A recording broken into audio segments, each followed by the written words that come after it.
welcome back to Antigua Barbuda today. As we said before the break, Joshua Knight Francis, the teacher in the business department at the All Saints Secondary School, joins us now. The anniversary is coming up, and she's here to to remind us that All Saints Secondary School students still believe they can move from possibility to realization. Joshua, good morning. Good morning. How are you? I'm great. Talk to us about All Saints Secondary. We're celebrating 57 years. Wow. I know, right? So on Monday, we're actually aiming at saying all students who are past students to wear something purple, because after 57 years, we are still striving that from possibility to realization. And a fun fact is the fact that the girls' uniform has never changed. So since inception. Purple jumper since yes. 19, how much? 90. That's 37, 63? 60? Yes. Okay, good. That purple jumper is still there. Wow. I know, right? The boys have changed, right? Yes. So the boys initially had a tie, but they would have removed the tie because I guess from the everyday uniform. Okay. Hot. It definitely is hot. But on dress uniform day, the boys go back to wearing that definite purple tie. So I feel like purple is a good color. It is a good color. Signifies royalty, actually. Oh, really? Yes. I'm going to have to tell the students today when I go, we're all here royal, we're in a royal color. That's right. All right, talk to us about leadership of the school. We have actually had 12 principals, and Mr. Edwards, yes, Mr. Edwards is actually the longest serving principal. Fun fact, we've had 2 Mr. Edwards, and we've had 2 Mr. Southwells, and we've only had 3 female principals. All the rest were males. So out of the full 12, only 3 lucky females were there. I remember Miss Henry. Yes, so she's definitely Miss Limerick was once a principal? Yes, she was. See, I know 12 So she was 1990 to 1994, and Miss Henry was 1994 to 2000. Good. So you see, early 2000s, yes, because I started teaching there on the same anniversary date, the 21st September 2000. So Mr. Southwell had just come before I went there. So I know one of the Mr. Southwells too. How's Mr. Edwards these days? Still a good principal? He's awesome. So I was a student there. I remember. So moving from being a student to a teacher, I remember the first day I went back, he's like, you just want to pull out the belt and bang you. I had a good laugh. That sounds like Mr. Edwards. Because I'm like, I'm no longer a student here. I'm no longer going to the office. I'm here. And this is my 2nd year at the school. And I really feel like he's a good principal. How far do you think the school has come? Now, you haven't been there for 57 years, but from the time when you were a student back in the 2000s, early to now? Long way. We have come a long way. So the fire in February of 2016, I just want to ensure I get the date correct. Yeah, there was a fire, so we have a brand new staff room, which I'm super glad for, because now I can sit in the luxury of air conditioning. Well, upstairs doesn't have AC yet, but I'm not complaining. I'm not complaining. Some teachers want the AC, but for me, I'm like, I like the fresh air. Okay. But the downstairs does have air conditioning. We have a new science block. There have been improvements. We now have the digital lab. There are many other classrooms that definitely just need some little repair, but the school has come a long way when it comes to development.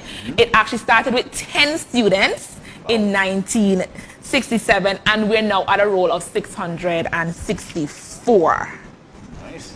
Definitely a long way. So out of the 10 students, 1 actually dropped out. So we have 9 students who graduated for the first 3 years, because they came in from post-primary. Okay. So it was definitely a transition. I feel like I said to the teachers, 57 is a big number, but I feel like we're now counting down to the big 60. And it's going to be a real big celebration when we get to 60. I feel like all students, all teachers, all principals, we need to be having this ball and get things done. So, we've been here for 60 full years. Yeah. I remember I was there when they celebrated their 40, which seemed like eons ago.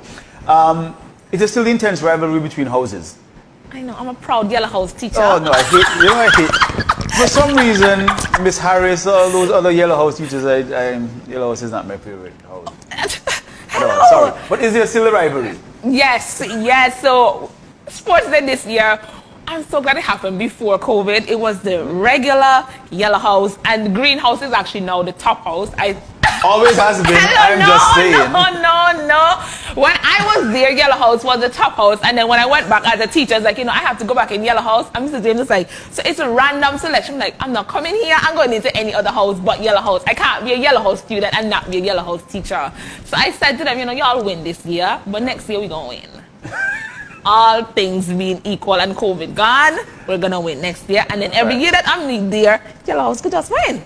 You still get the support from the catchment area. You know, you pull students from English Harbour, Cubs Cross, Libertas, Sweets, All Saints, and something. You still get the support from the community. Yes, we do. Well, I'm actually urging anybody who is a past student to give some donation back to the school. I really think the government has done a lot.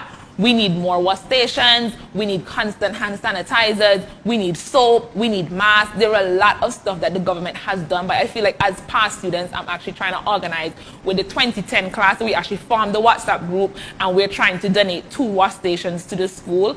And any other class, I know the class of I can't remember with Kabla. I can't remember the class, but they would have donated some masks and some hand sanitizers. And we really need that, not just at All Saints Secondary, but all secondary schools, at all primary schools. People need to be giving back. The communities need to give back because it's a lot.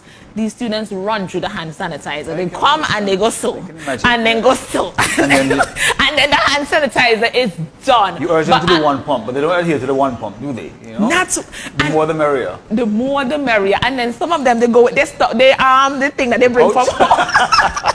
And refill. And they refill.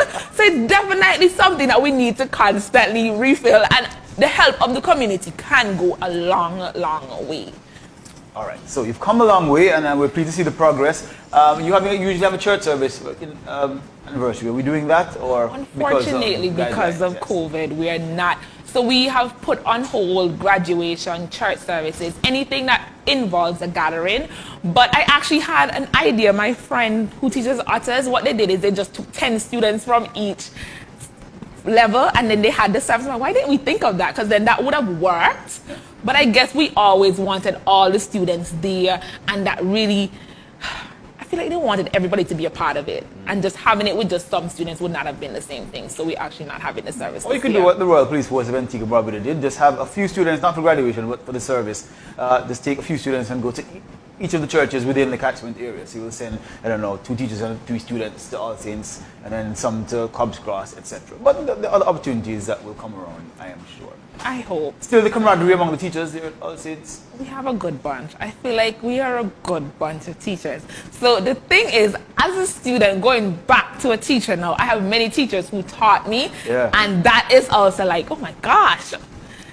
It's a change. It's definitely a change. You don't know what staff room conversations are like. I know. No. Okay. I have an idea of what they would have said about me as a student. Not giving anything away. But we're not giving nothing away. Let's leave it right there. We're just going to leave it right there. Right. And for the school year, we are saying that it's going to be an awesome school year. And we made the word awesome even more awesome.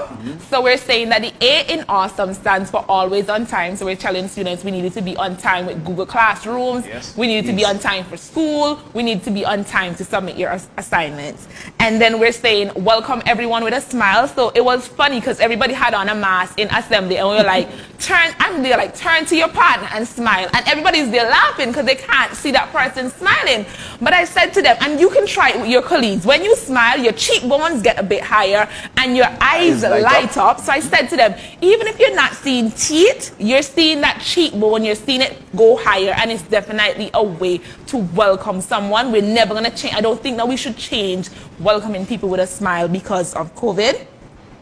We went E, that our emotions are normal. I said to students, it is going to be one of the toughest school years to date.